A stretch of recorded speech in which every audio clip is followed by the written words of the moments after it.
Sunday, the 9th of February 2020. I wanted to do a bit of a gold price update. I haven't done one of them in a couple of weeks.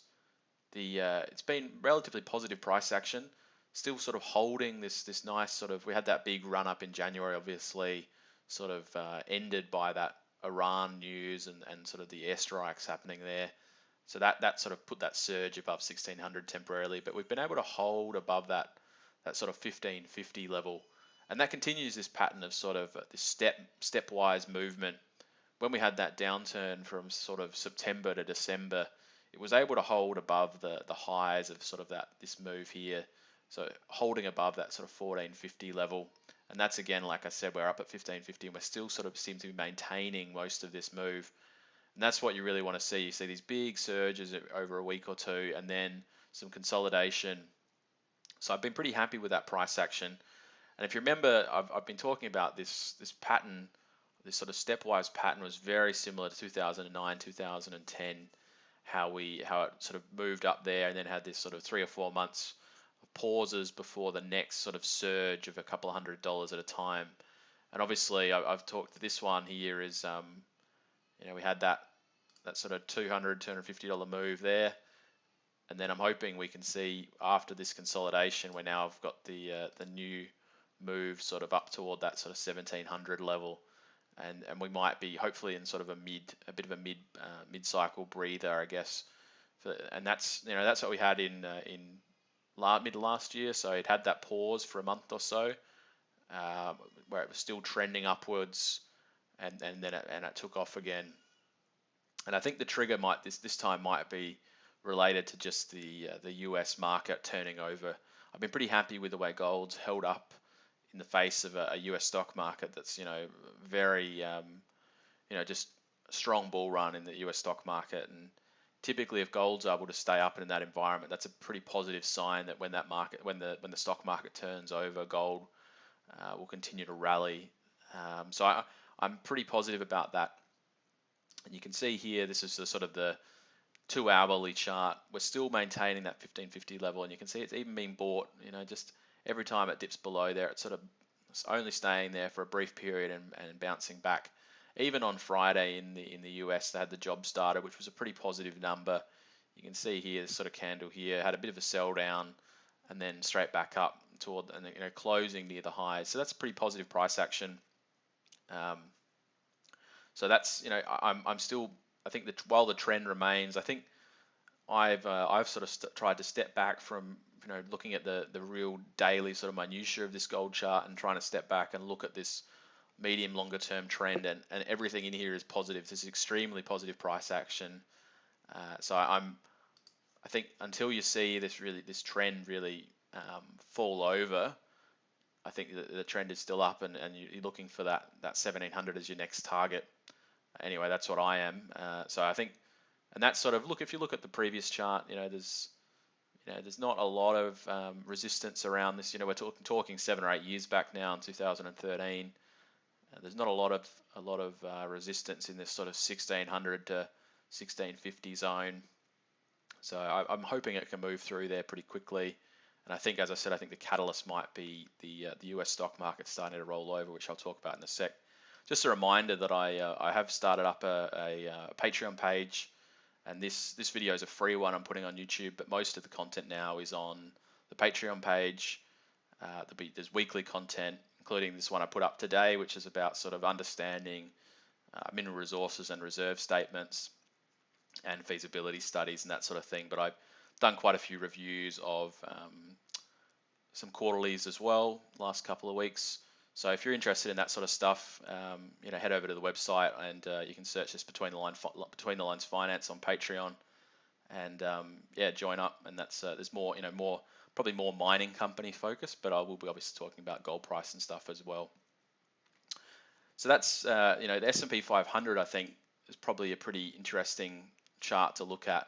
It's just surging, and then despite all this coronavirus stuff that's happening, which I don't think is just a momentary problem. This is going to cause sort of dents in economies around the world from just the lack of demand from China and commodities demand rolling over. And we've seen the copper price fall sort of 10 or 15%, oil Iron ore, I saw that if I bring up that, iron ore's fallen over as well, and that's bearish for a lot of the Australian stocks.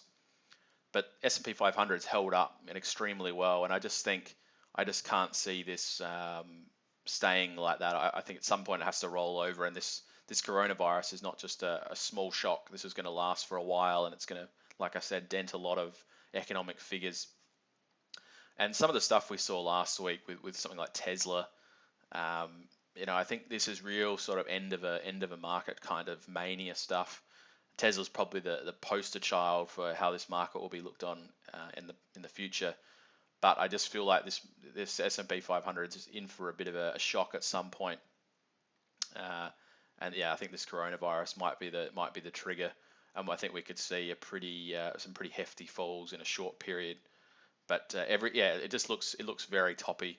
I've been saying that for a while, but right now it just seems more detached than ever. And fundamentals are completely thrown out the window now. It's just about money flow, particularly probably from passive investments, and that's just pushing everything higher, but disregarding what's going on in the outside world, which I just the stocks in America, they don't just live in isolation. They sell a lot of products in China, for example.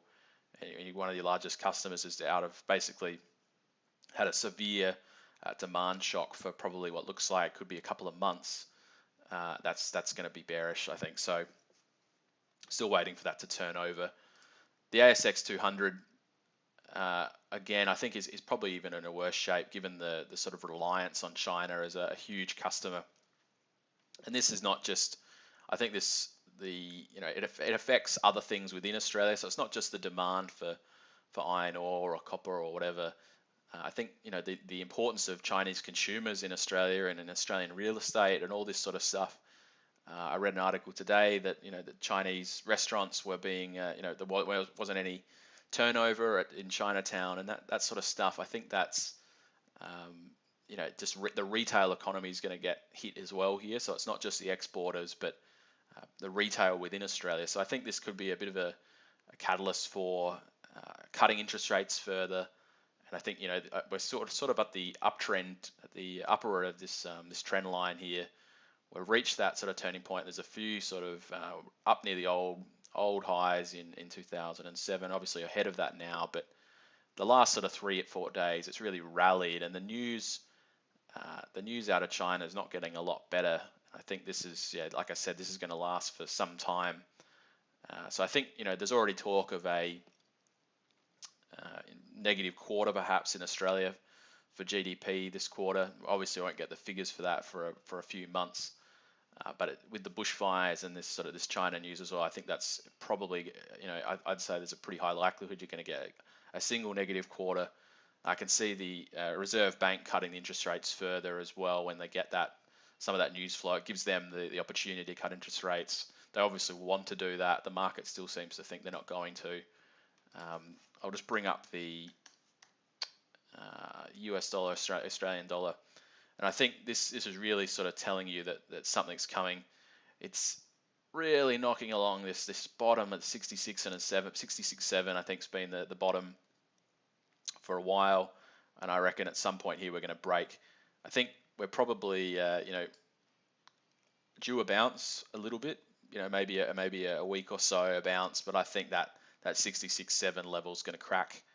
And then I think you could see a bit of an air pocket, and this thing goes down to 65 pretty quickly.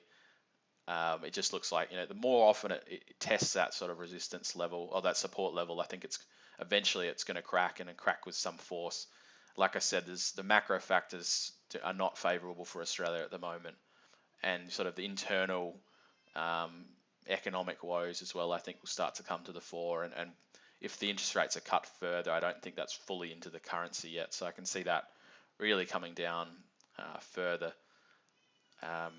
So obviously that plays pretty well into the Australian dollar gold price. So you're seeing that sort of perfect storm of factors where the local economy is weak, and then the gold prices in US dollars are still holding up pretty well. So we're at all-time highs this week, again at 23.80 almost. So closing at 23.50, that all looks pretty positive.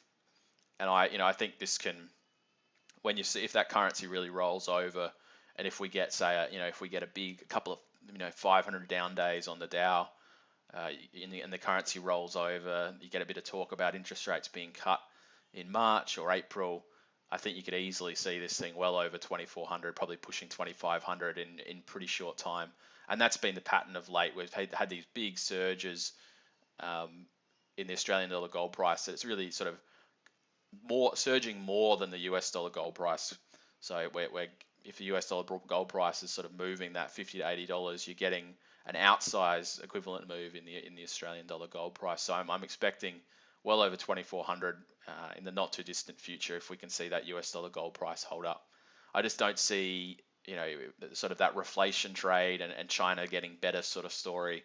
I think people are trying to push that a little bit, but it's definitely not there at the moment, and I can't see this coronavirus stuff dying down in the short term. So that's sort of obviously I've been talking about those mid-cap Australian gold miners. I still think they're a good play. And then you've got some of the juniors as well. So I think some of these junior projects at $2,400 gold prices just will make money, and I think they'll get targeted. And we haven't really seen a lot of action in that space. It's sort of still been unloved. I will finally talk about the ETFs as well, just as the GDX and GDXJ. Despite the gold price, some of the GDX and the GDXJ are looking pretty weak. So this is, a lot of the mining stocks are not actually doing that well. But I just don't see how this can stay. If the gold price stays up, I don't see how the GDX and GDXJ can keep trading at these levels. And you start to see a few, these companies are printing cash at the moment, and you start to see increased profits, increased dividends. So perhaps that starts to come into these bigger mining companies. But or we could be seeing the GDX is a leading indicator here. Obviously, like on Friday night, the GDX was down sort of 2%, but the gold price was up sort of 0.75% in US dollars. So that sort of didn't make a lot of sense. And there's not a lot of love for these stocks still, but I just can't see them. If we can keep that gold price high, the money's going to come in here eventually, just because of the sheer fundamentals of these companies will be pretty strong. One thing is the seasonality in the gold price. I didn't mention that. Typically, this February period has been a bit of a short-term peak in the last few years in particular. I don't know how long the data set for here is, but I know in particular it's probably even more exaggerated in the last 5 years. We've had strong run-ups in January, early February, and then a turn down. So maybe the people are still sort of thinking that's on the cards. But I think the market fundamentals are everything is lining up for the gold price at the moment. I like to keep sort of a bit wary of a downturn, but while the fundamentals are strong, I think you just got to sort of jump in there a little bit and then keep your wits about you. As that's what I always try and do. Not get too over the top, but the fundamentals are extremely strong here. As I said, GDXJ very similar to the GDX, just big down day on Friday. Doesn't make a lot of sense to me.